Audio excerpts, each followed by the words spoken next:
Il y a fort longtemps, au Fouta, une légende raconte qu'une femme donna naissance à des jumeaux extraordinaires. L'un d'eux était un mignon garçon, Dohou, tandis que l'autre, nommé Nini, n'était pas humain, mais était un serpent. Ils vécurent ainsi pendant des années, mais la mère, par précaution, enferma Nini dans une pièce spéciale de la maison. Lorsqu'elle tomba gravement malade, elle convoqua Dohou à son chevet pour lui faire une révélation importante. « Dohou, Nini est ton frère jumeau, vous êtes issus du même ventre, mais Dieu a décidé qu'il serait un serpent, tandis que toi, tu es humain. Après ma mort, prends soin de lui. Il ne peut vivre comme les autres. Nourris-le et veille sur lui. » Peu après, leur mère rendit l'âme. Dohou, respectueux de la dernière volonté de sa mère, continua à s'occuper de son frère. Il entrait régulièrement dans la chambre pour discuter avec. Nini et lui apportaient de la nourriture. Des années s'écoulèrent, et Dohou se maria. Avant d'accueillir sa femme dans leur maison, il lui donna une consigne stricte. « Tu peux aller partout dans la maison, sauf dans cette pièce. Ne t'avise jamais de l'ouvrir. » Sa femme, bien qu'intriguée, respecta cette consigne.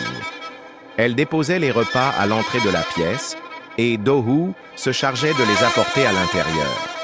Cependant, une tante de la jeune épouse, une femme malveillante et manipulatrice, venait souvent lui rendre visite.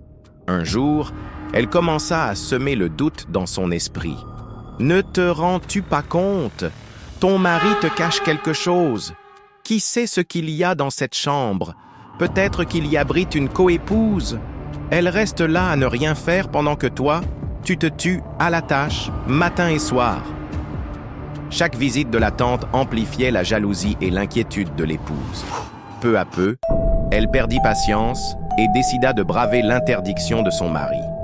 Un jour, profitant de son absence, elle s'aventura jusqu'à la chambre interdite et ouvrit brusquement la porte. Ce qu'elle y découvrit la terrifia au plus haut point. À l'intérieur se trouvait un immense serpent, si gigantesque qu'il remplissait toute la pièce. Sa tête massive se dressa au moment où elle entra. Terrorisée, elle poussa un cri strident, perdit la raison et se mit à courir dans tous les sens. Alerté par ce cri, Dohou accourut, mais il était trop tard. Nini, réveillée et perturbée, avait quitté la pièce. Le serpent rampa hors de la maison et se dirigea vers un lac voisin. Alors qu'il avançait, le ciel devint rouge sang, des vents violents et des tourbillons se levèrent, plongeant tout le village dans une atmosphère d'effroi.